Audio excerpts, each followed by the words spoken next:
আমরা অনেকে জানি যে ইসলামে 4টি বিবাহ করা বৈধ আছে, কিন্তু কিভাবে 4টি বিবাহ একজন পুরুষে করতে পারবে আমরা অনেকে জানি না। কিন্তু যে 4টি বিবাহ যে একজন পুরুষে করবে, কখন করবে, কিভাবে করবে, কোন সময় করবে, এই বিষয়ে কিন্তু আমরা অনেকেই জানি না। এই 4টি বিবাহ করা জায়েজ এটাই শুধু আমরা জানি। আহারে মুসলমান, এটার মূল হাকিকত কি, এটার মূল বিষয়টা কি আমরা অনেকেই জানি না। কোন পুরুষে 4টা বিবাহ করতে পারবে, কোন পুরুষে 4টা বিবাহ করার যোগ্যতা রাখে আমরা অনেকেই জানি না। আজকে অনেক মহিলাদেরকে আমরা দেখতে পাই, হুজুর যদি একজন পুরুষে 4টা বিবাহ করতে পারে তাহলে একটা নারী কেন পারে না? এমন প্রশ্ন অনেক মহিলারা করে। অনেক মহিলাদের এমন অভিযোগ রয়েছে, একটা পুরুষ যদি 4টা বিবাহ করতে পারে তাহলে একজন নারী কেন পারবে না, তার কারণটা কি? মুহতারাম হাজিরিন, আজকে আমি তার সমাধানটা কি হতে পারে। কোন পুরুষে 4টা বিবাহ করবে, কোন পুরুষ? এখানে দেখেন, আমরা জানি যে আল্লাহ পাক রব্বুল আলামিন বলেছেন, ওয়ানকিহু মা তাবা লাকুম মিনান নিসাই মাসনা ওয়া সুলাসা ওয়া রুবা, তোমরা একাধিক বিবাহ করো। আল্লাহ পাক এই আয়াতের ভিতরে বলেছেন 2টা 3টা 4টা বিবাহ করো। তুমি কেমনে বিবাহ করবা 4টা, কোন কারণে, কোন পদ্ধতিতে তোমরা 4টা বিবাহ করবা? আমরা ইসলামকে আজকে মন গড়া ইসলাম বানিয়ে ফেলছি। ইসলামে কিভাবে বলেছেন 4টা বিবাহ কথা, আর আমরা কিভাবে এটাকে মানুষের কাছে প্রচার প্রসার করতেছি।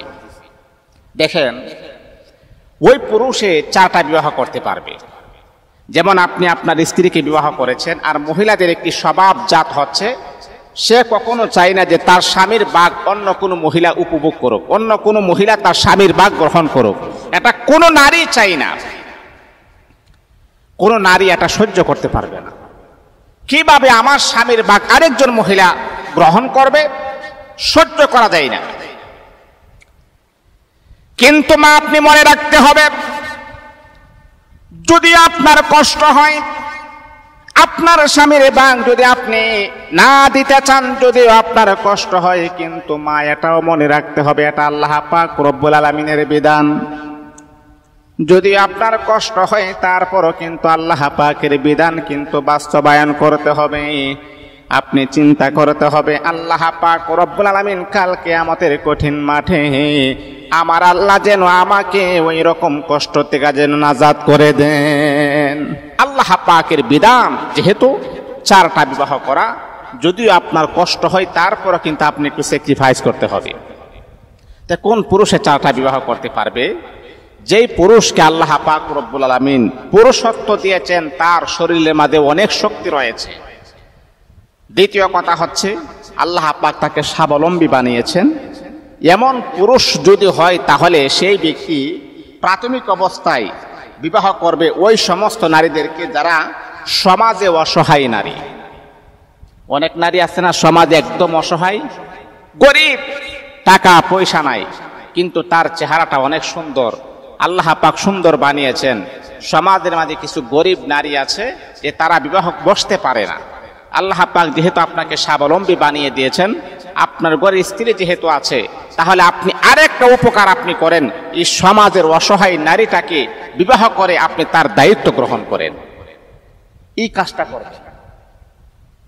2 নাম্বার হচ্ছে, আল্লাহ রাসূল বলেছেন যে সমাজে পরিত্যক্ত কিছু নারী আছে, পরিত্যক্ত নারী যাদের বংশ মর্যাদা ভালো না, এমন কি টাকা পয়সা নাই, এমন হতে পারে স্বামী তাকে তালাক দিয়েছেন, তার 2টা 3টা সন্তান রয়েছে, তাকে কে বিবাহ করতে চায় না। যেহেতু আল্লাহ পাক রব্বুল আলামিন আপনাকে স্বাবলম্বী বানিয়ে দিয়েছেন, তাহলে আপনি ওই নারীর দায়িত্ব আপনি গ্রহণ করেন। 3 নাম্বার হলো, পয়গম্বর বলেন, পৃথিবীর নারীরা, সমাজের ভিতরে কিছু নারী এমন আছে, বিধবা নারী, বিধবা নারী, স্বামী মারা গিয়েছে, অল্প বয়সে স্বামী মারা যায়, এমন নারী যদি তোমরা পেয়ে যাই, তাহলে তোমরা সওয়াবের নিয়তে বিবাহ করো।